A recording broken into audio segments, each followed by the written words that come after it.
Buenos días, tardes, noches. Me permito en lugar presentarle. Mi nombre es Fernando Avendaño. Agradezco a las autoridades del Conservatorio Superior Nacional de Música, a toda su planta docente y a todos quienes conforman esta loable institución. También de una manera especial a la coordinación, al equipo de trabajo de estas séptimas jornadas académicas por su gentil invitación a participar en este magno evento. En principio, deseo a todos aquellos chicos, niños, jóvenes que tienen la oportunidad de estudiar en esta emblemática institución, comentarles que también tuve esa oportunidad de compartir en las aulas del Conservatorio Nacional este amor hacia la música. La exposición que vamos a plantear el día de hoy tiene que ver con un resumen, luego de ello una introducción en donde tendremos la posibilidad de escuchar algo. Luego entraremos, como quien dice, ya en materia y analizaremos unos términos vinculados al pensamiento complejo, dialogía, pensamiento del sur, por un lado, y también el término eurocentrismo. En segunda instancia, haremos una aproximación al término música desde un enfoque histórico. Así se considerará también el término arte y música pura.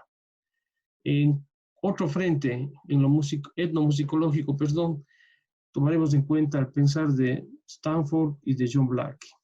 Finalmente, unas definiciones de Rousseau, Stockhausen y Maiwashka las analizaremos. Y para finalizar, realizaremos unas conclusiones. En inicio, me gustaría partir de algo audible, porque de pronto, por este medio tan maravilloso, es un tanto abstracto, ¿no es cierto? Así que escuchemos algo relacionado a nuevos conceptos acerca de lo que es música, en donde ya se veía que efectivamente el panorama es mucho más amplio.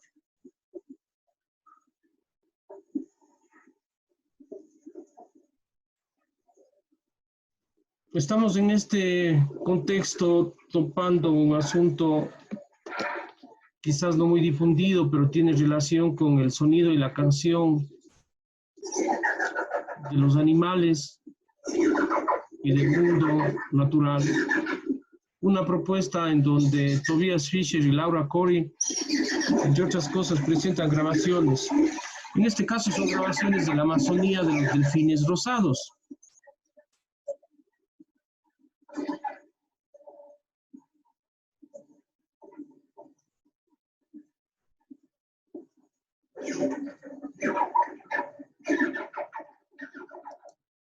A continuación, me gustaría, desde otra perspectiva, escuchar algunas grabaciones últimas relacionadas a los sonidos de la tierra con la siguiente consideración. Es importante aquí tomar en cuenta que si bien estos sonidos en este momento van a ser audibles, se necesitó por otro lado de un equipo especializado para poder realizar esta grabación. Me espera un momentito, por favor, para poder tener la posibilidad de escuchar la misma.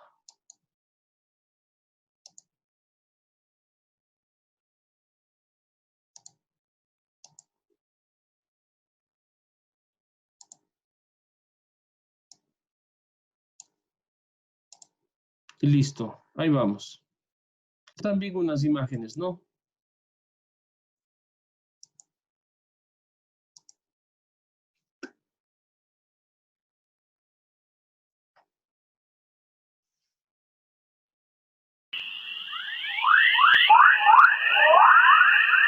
Las ondas fueron captadas por las ondas gemelas RBSV lanzadas en agosto de este año.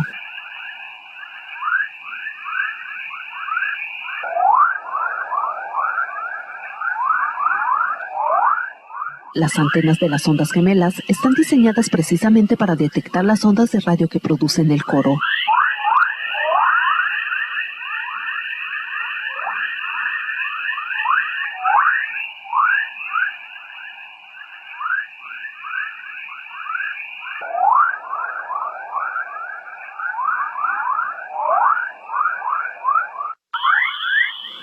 El Universal.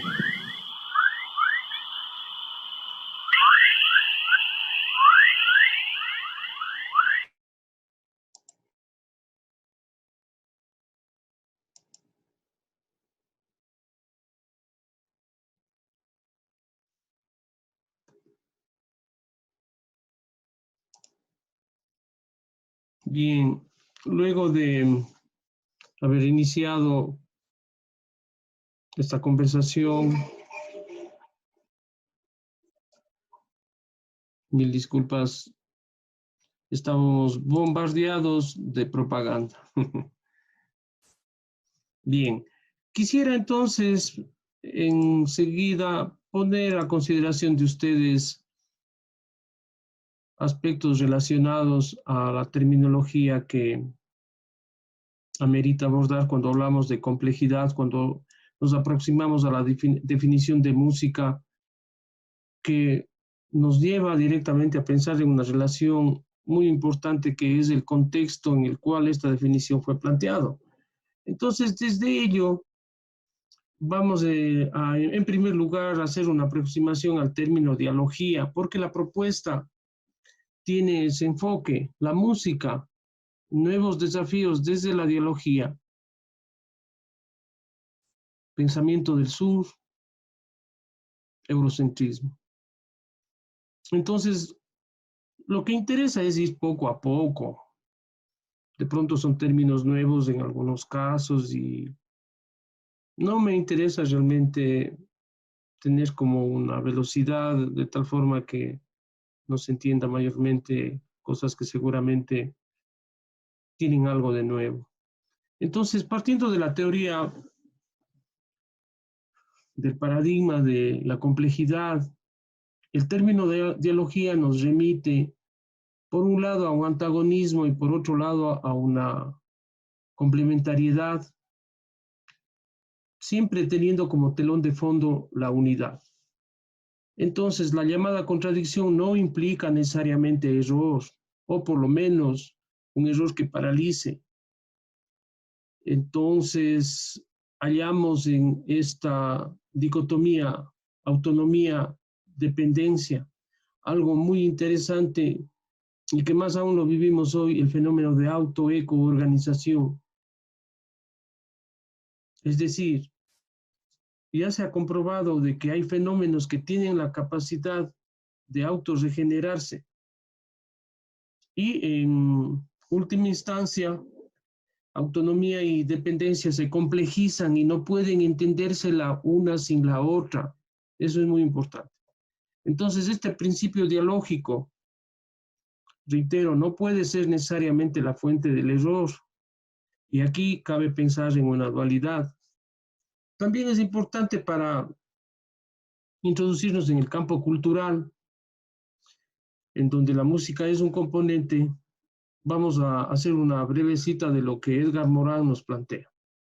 Este autor menciona que cada uno, nosotros como individuos, llevamos la presencia de la sociedad de la que formamos parte. La sociedad está presente en nosotros por medio del lenguaje, la cultura, sus reglamentos, sus normas, etc. A continuación veremos lo que nos plantea el denominado pensamiento del sur. Morán y Delgado al respecto plantean lo siguiente: el pensamiento del sur es un pensamiento en formación a partir de muchos sures, es decir, no se remite únicamente a una localización geográfica. Es un pensamiento universalista porque está abierto a todas las culturas y es un pensamiento contextualizado que no renuncia a su propio fundamento. El pensamiento del sur es un pensamiento que problematiza nuestra relación con la naturaleza. El pensamiento del sur es un pensamiento que problematiza también la razón y la racionalidad. También es un pensamiento que reproblematiza la ética, comprende la complejidad ética, el ser responsable y ser solidario. También el pensamiento del sur rechaza la unificación abstracta que reconoce, se nutre y se abre a la diversidad. El pensamiento del sur es un pensamiento que no se queda en la prosa, en el discurso, y se abre a la poesía, la vida y el vivir. Desde esa perspectiva, Reinaga menciona que el pensamiento del sur no se reduce a una sola forma, a una localización geográfica, a un pensamiento de un sur. Desde esa perspectiva existen muchos sures. En este caso, nuestra ubicación geográfica nos remite a pensar en Latinoamérica. Y es muy interesante lo que diario El Universo del País en 2012 publicaba. Edgar Morán en este sentido mencionaba que lo mejor del humanismo se puede encontrar aquí en el sur, pero por otro lado, esta región posee una vitalidad que en la Europa de hoy ya no existe. Tomando en cuenta estas afirmaciones, pasaremos a analizar qué es esto del eurocentrismo. Reitero, en el pensamiento del sur no es determinante en última instancia lo geográfico, porque de pronto pensamientos que podrían estar en el hemisferio norte por esta dinámica cabrían perfectamente en ser asimilados a lo que se denomina el pensamiento del sur. Desde otro punto de vista, desde el eurocentrismo, aquí Jorge Núñez, un ecuatoriano mencionado por un filósofo chileno en el año 2014, se decía lo siguiente, se tomaba en cuenta la opinión de Núñez. Se hablaba de que este eurocentrismo tiene relación con un prejuicio geopolítico que tiende a considerar Europa como el centro del mundo respecto de las más variadas perspectivas. Y aquí surgen unas preguntas. ¿Será realmente difícil recordar que desde el pensamiento precolombino del sur se realizaban operaciones de cráneo con placas metálicas? ¿O es tan complicado tener guardada en la memoria que en el Ecuador se fundió el platino 1500 años antes que en Europa? Asentado en una versión europeísta de la historia, el eurocentrismo ha devenido ideología y como tal ha difundido y consagrado sus concepciones hasta el punto de convertirlas en una visión del mundo que acepta, sin beneficio de inventario, incluso por aquellos mismos pueblos y países que los minusvalora y perjudica. Esto es grave.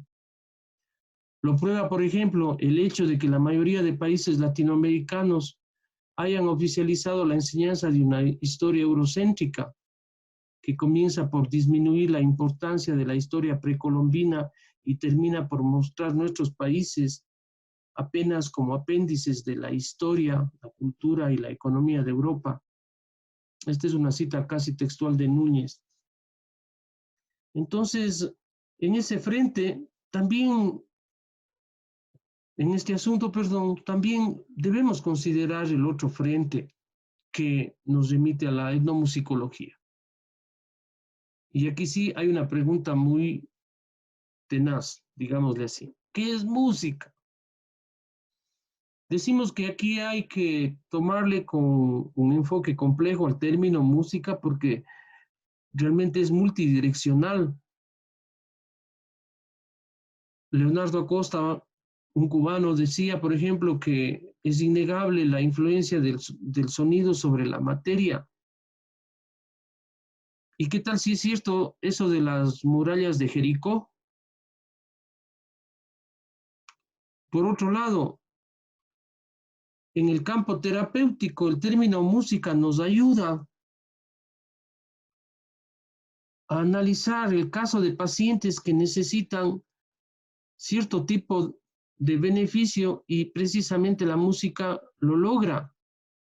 Acuérdense que también había el acorde de Wagner que rompía cristales e incluso en el campo ya sobrenatural, tambores, grabaciones, ni siquiera tocadas en vivo, estos instrumentos ni siquiera tocados en vivo, permitían expulsar a un demonio. Entonces, de pronto, el término música, ¿a qué nos remite?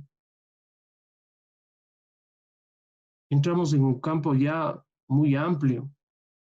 Se habla, obvio, de que hay un goce estético, eso es indudable, pero hallar la naturaleza exacta de la música realmente nos corresponde profundizar un poco más. Entonces, para ello, consideraremos algunos enfoques que desde la historia de la música nos lleva al periodo barroco. Es necesario como para entrar en este tema, tener presente algo que la complejidad lo determina y que es el universo no es lineal. Entonces, verle solamente un sentido a lo que significa música, a su naturaleza, es muy complicado. Por ello, más bien la perspectiva de considerar desde un amplio criterio todo lo que puede significar nosotros como músicos, es conveniente para nosotros como músicos, es conveniente considerar todo el campo que significa la música. Entonces, por ello, iniciaremos este recorrido con un pensamiento de Juan Sebastián Bach, que para muchos es el papá, ¿no? El padre de la música. Brennan cita a Bach y aquí tenemos el concepto en donde la música es una agradable armonía para el honor de Dios y los deleites permitidos del alma. Hablamos entonces de la coexistencia a la par de lo apolíneo y lo dionisíaco, lo que vendría a ser metafóricamente como el bien y el mal. Ello nos remite también al principio de dialogía, donde se asocian dos términos complementarios por un lado, pero antagonistas por otro, en contraposición al principio de no contradicción de la llamada lógica clásica del pensamiento simplista. Aquí es posible entonces la existencia de la dualidad teniendo como telón de fondo a la unidad que decíamos anteriormente. Bajo este principio, la contradicción no implica error. También es necesario hacer énfasis en ello. Y en lo que se conoce como autoeco-organización. Posteriormente, conviene considerar nuestro contexto también, pues, o sea, si estamos hablando de lo apolíneo y de lo dionisíaco, veamos desde nuestra perspectiva, desde cómo piensa nuestra gente, ¿no? Hace algún tiempo vi cerca de la Universidad Católica un graffiti muy interesante. Decía, si el rock es satánico, ¿qué es el reggaetón? Entonces la música está en el juego de las ideas complejas. Se puede asociar la música con el vicio, con el pecado, aspecto que se ubicaría en el extremo de lo dionisíaco, porque en la cita que hicimos de Bach ahí obviamente está lo supremo, el Altísimo está presente en su alabanza por medio de precisamente la música, ¿no es cierto? Entonces, el pensamiento de Nietzsche también va en ese sentido. Él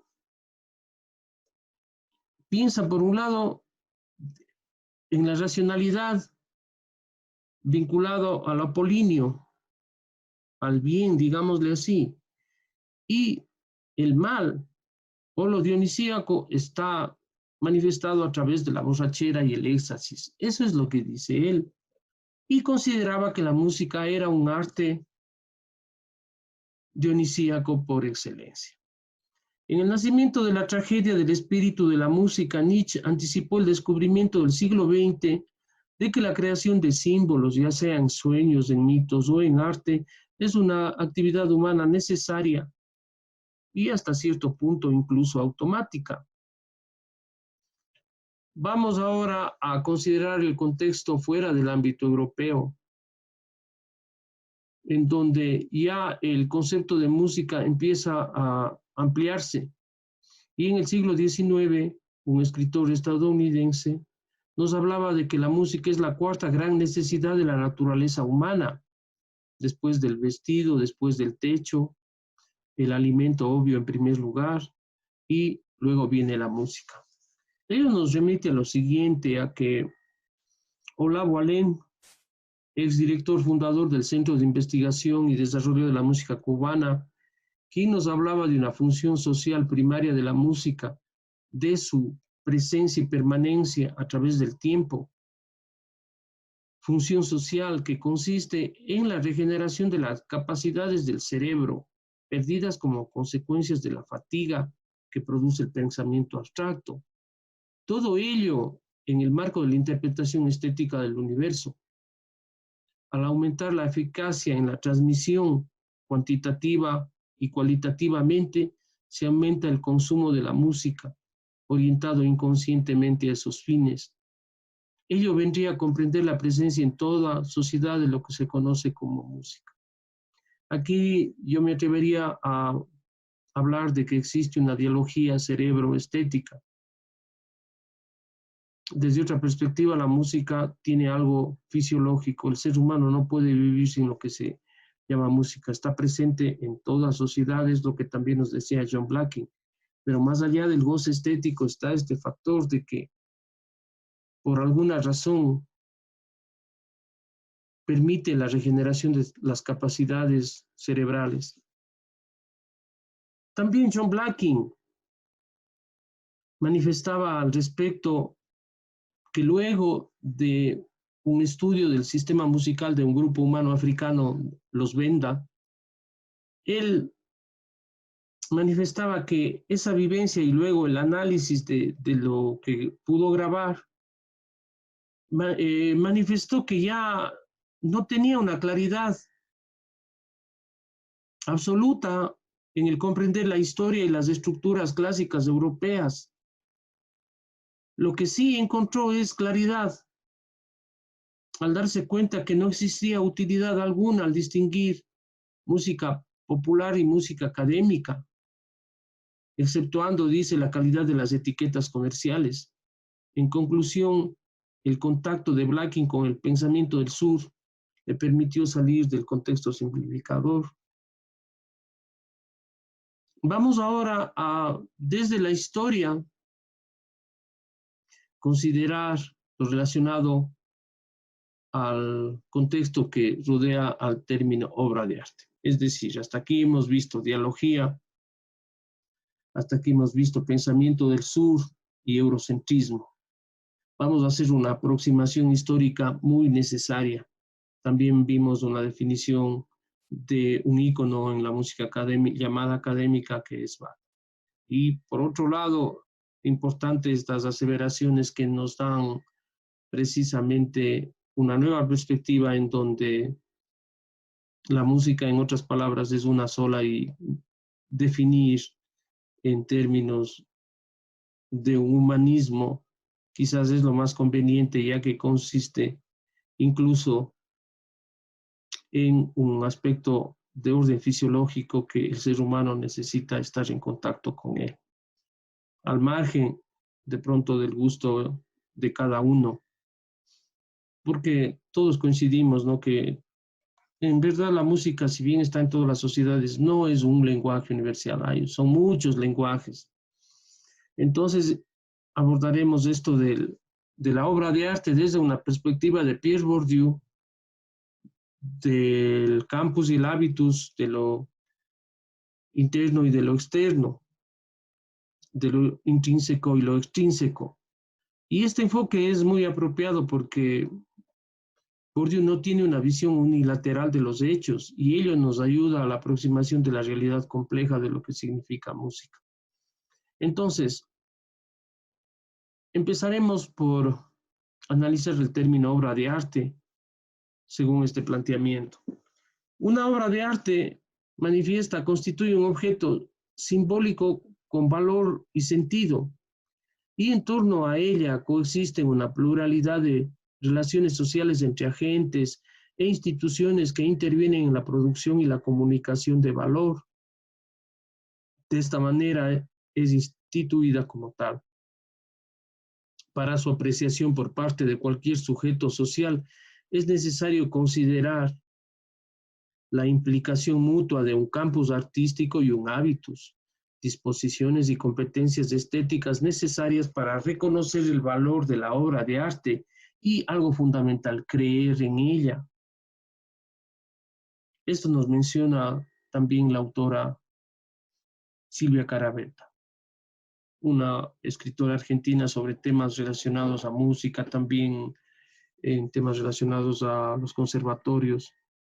Dicha autora menciona que la mayoría de escritores de textos sobre historia de música generalizan esta palabra nada más un cierto tipo de música relacionada a los compositores del siglo XVII y subsiguientes en Europa, que adquirieron prestigio, obviamente, excluyendo por otro lado tácitamente aquellas músicas no relacionadas a este contexto y que, por otro lado, sí circulaban en dichas sociedades. De tal manera que lo formal era ofrecido como un referente estético, siendo la universalidad, la autonomía, la originalidad, entre otros aspectos claves de una música llamada auténtica, la música pura. Claro está entonces que existía lo impuro y allí quedarían aquellas expresiones musicales de transmisión oral. Toda música existente fuera del circuito letrado y experto, en el mejor de los casos, era considerada un género menor. Incluso se ponía en duda si se tratara de música. Caravetta cita a Hauser, quien dice que la gente fuera de las cortes no tenía oportunidad de escuchar música si no era en el contexto de eventos relacionados con actividades religiosas o con algunos actos públicos en los que la música ayudaba a otorgarles esplendor y magnificencia. Por música pura entendemos entonces aquella práctica normada, reglada, que a partir de instrumentos fijos procede a obtener construcciones calculables basadas en una armonía sistemática y escala regularizada. Esta opinión es de Molino. Desde una perspectiva más amplia y ya ubicándonos en las coordenadas actuales, podríamos mencionar que la música académica, desde ese punto de vista, pues, es un componente de la cultura occidental, y en ambos casos hay factores históricos que tienen que ser considerados. Aquí cabe pensar en una cita de Luengo González que nos dice que la historia es el resultado de articulaciones y circuitos entre lo económico, lo sociológico, lo técnico, lo mitológico y lo imaginario. Así entonces entendemos por música occidental o académica aquella nacida en el mundo de Occidente, cuya data trasciende los 1000 años y donde Europa tiene un rol clave. Música que hoy tiene básicamente un sistema temperado y sus componentes fundamentales son ritmo, melodía, armonía, timbre y formas musicales, y cuya fuente, según Paul Griffiths, se encuentra en una mala interpretación del conocimiento de los antiguos griegos, criterio que yo comparto. Vamos nuevamente a hacer énfasis en aspectos de orden etnomusicológico, porque esta idea del modelo simplificador también tiene su contraparte.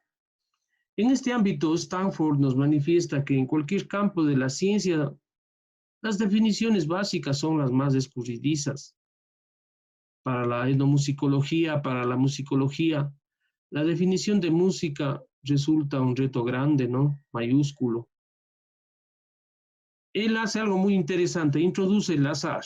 En la complejidad, la contradicción es tomada en cuenta, el azar es tomado en cuenta, el caos incluso es tomado en cuenta.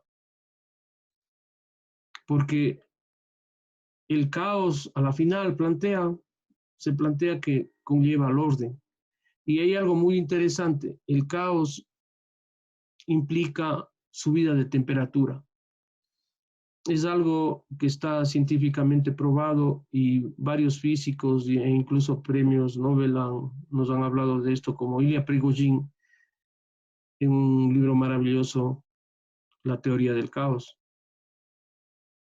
De más está decir que Prigogine plantea que la Tierra es un ser vivo. Quizás ellos no nos enseñan en las escuelas, pero nuestros pensamientos de América, el pensar de América va en esa línea. Entonces, al azar, él escoge varios puntos de vista frente al término de lo que se considera música, ¿no? Entonces, un diccionario de la Real Academia de 1925 nos dice, música es melodía y armonía, y las dos combinadas. Es sucesión de sonidos modulados para recrear el oído. Es también el arte de combinar los sonidos de la voz humana o de los instrumentos, o de unos y los otros a la vez, de suerte que produzca deleite al escucharlos, conmoviendo la sensibilidad, ya sea alegre, ya tristemente.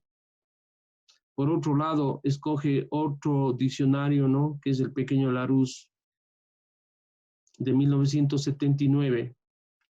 Música es el arte de combinar los sonidos de un modo agradable al oído. A continuación,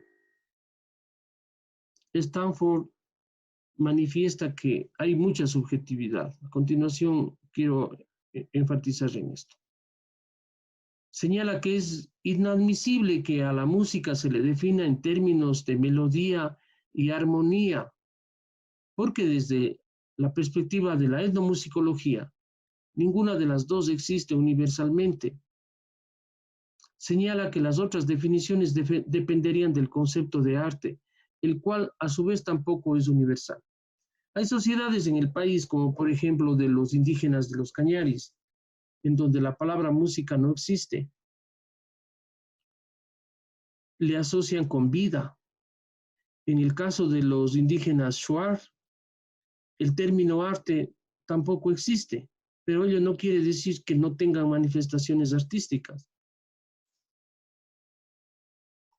También en este punto creemos pertinente referirnos al concepto de arte, tomando en cuenta definiciones de Stanford, y nos dice lo siguiente. ¿Qué método? Es el conjunto de reglas para hacer bien una cosa, frente a la ciencia como conocimiento verificable, racional y práctico a través de la técnica. El arte constituye un orden gratuito que busca la distracción y el goce estético. Esto está en el diccionario Pequeño Larousse de 1979. En este sentido general y absoluto, es la búsqueda y aplicación de medios de expresión de la belleza. Esto nos dice una autora que tenía que ponerse nombre de varón para que le hagan caso, ¿no es cierto? Aquí que tenemos la contradicción en una sociedad excluyente. Entonces, según estas fuentes, el concepto de arte dependería de las ideas de belleza y estética, que como bien lo conoce el antropólogo son apreciaciones culturales. Surge entonces una pregunta generadora hecha por el filósofo Arce, un chileno. Cuando buscamos en las librerías una historia universal de la música, empieza en Bach y en Stockhausen, concluye de Bach a Stockhausen. Es como que no hubo música antes, no hubo música compuesta por mujeres, por indígenas, por africanos. El significado hegemónico que puebla nuestra noción de música viene tamizado. y filtrada por una de las formas más violentas de etnocentrismo, precisamente lo que vimos, el eurocentrismo.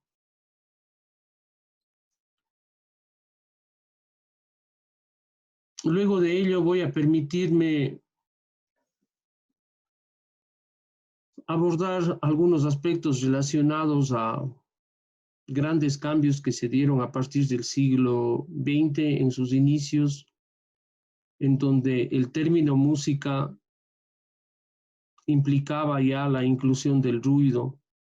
Como antecedente podemos decir que ya se encontraban definiciones en donde se veía la necesidad de incluir el término sonido poco a poco, ¿no?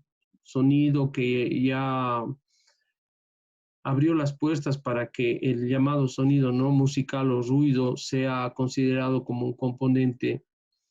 Entonces vamos a referirnos en primera instancia a Luigi Russolo. En principio, el movimiento futurista está asociado al fascismo, tiene relación con la guerra. Y aquí sucede una cosa curiosa. Grandes avances en el campo de la música derivan de la guerra. Esta afirmación quizás pueda llamar la atención, pero es absolutamente cierto, criterio que es compartido por compositores y músicos del Instituto de Arte de Chicago.